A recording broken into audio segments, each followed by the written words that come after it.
হাদিসের মধ্যে আছে মুসা নবীর মতো নবী আল্লাহর কাছে হাসরের ময়দানের ব্যাপারে বলছে, আল্লাহ হাসরের মাঠে লা আসআলুকাল ইয়াউমা উম্মি ওয়ালা উখতি, আমি আমার মাকে চাই না, আমি আমার বোনকে চাই না, বাল আসআলুকাল ইয়াউমা নাফসি, আমি মুসা কেবল আমাকে বাঁচাইতে চাই, আমাকে বাঁচাইতে চাই। আল্লাহ আমাকে বাঁচান, হাসরের মাঠ আমার বড় ভয় হয়, হাসরের মাঠ আমার বড় ভয় হয়। আল্লাহর নবী সাল্লাল্লাহু আলাইহি সাল্লাম বলেন, ইয়াকুব নবী নিজের চোখে দেখবে ইউসুফ নবী ওনার ছেলে দাঁড়াইয়া আছে সামনে, এটা সেই ইউসুফ যার জন্য দুনিয়ায় কানতে কানতে চোখ সাদা বানায় লাইছে।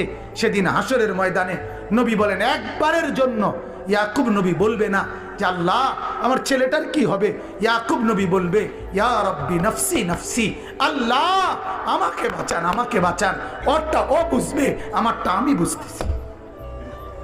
এটারে হাসরের মাঠ বলে। বাজার এই মুসলমান, আল্লাহর নবী সাল্লাল্লাহু আলাইহি ওয়াসাল্লাম হাসরের ময়দানের ব্যাপারে এতটা নবীজি নিজেও চিন্তা করতেন।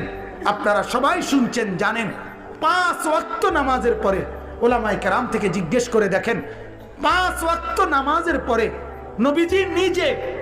নবীজি নিজে যার হাসরের আখিরাতের মর্যাদার কোনো সীমা পরিসীমা নাই, সেই নবী 5 ওয়াক্ত নামাজের পরে যে কতগুলো দোয়া করতেন, এর মধ্যে একটা দোয়া, নবীজির একটা দোয়া ছিল এটা, আল্লাহুম্মা হাসিবিনি হিসাবান ইয়াসীরা, আল্লাহ এই বন্ধু আমি আপনার, আমারও বড় ভয় লাগে, আমার হিসাবটা সহজ করে দিয়েন। নবীজি বলছেন এই কথা। অথচ নবীকে আল্লাহ বলছে, ওয়ালাল আখিরাতু খায়রুল লাকা মিনাল উলা, বন্ধু দুনিয়াতে আপনাকে যা দিলাম, আখিরাতে যা দেব, এই দুনিয়ার গুলোর চাইতে ওইগুলো অনেক বেশি উত্তম, অনেক বেশি দামি।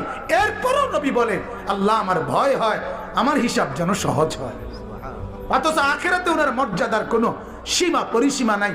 আল্লাহ তাআলা হাদিসে কুদসিতে বলছে, বন্ধু হাসরের মাঠ আমি আপনার মাঝে আর আমার মাঝে ভাগ করে নেব, কাসামতুল কিয়ামাতা বাইনি ওয়া বাইনাক, আমার মাঝে আর আপনার মাঝে কিয়ামতের দিনটাকে আমি ভাগ করব।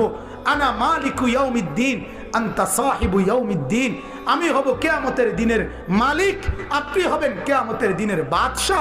আপনি বলবেন আমি শুনবো, আপনি সুপারিশ করবেন আমি গ্রহণ করব, আপনি চাইবেন আমি দিতে থাকব।